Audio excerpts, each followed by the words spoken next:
back then, I'm actually extremely frugal. And Rich came home and he's like, I want to get an iPod. I'm like, what is that? And he's like, oh, you can play music. And I'm like, well, you can play music on other sources. Why do you have to pay $350 for that? And he's like, but I really want it because it's like 1,000 songs or something. It's 1,000 songs in your pocket, right?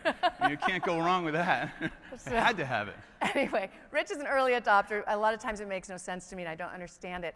But what came with that, with his obsession with Apple, was that he was one of the first to find out about podcasts, this thing called podcasts. He came home and he's like, oh my gosh, Apple will let anyone upload their show. I'm going to upload your show. And so he took my CDs that I bring home every time I do a show and somehow uploaded it and posted it on iTunes. And we had no idea the impact of that move and that idea. But suddenly our little San Francisco show was international overnight. Yeah, and the network started to grow bigger and bigger and bigger. We were kind of blown away.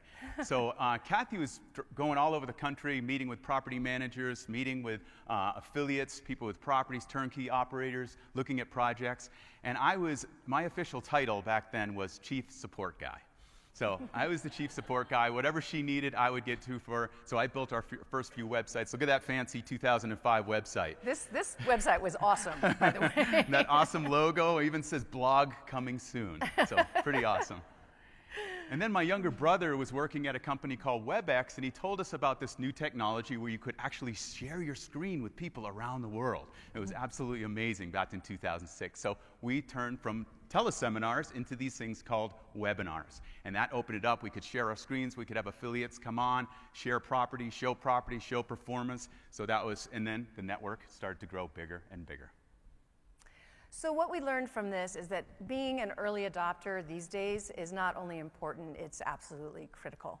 The world is changing so quickly, you've got to be able to see what's coming.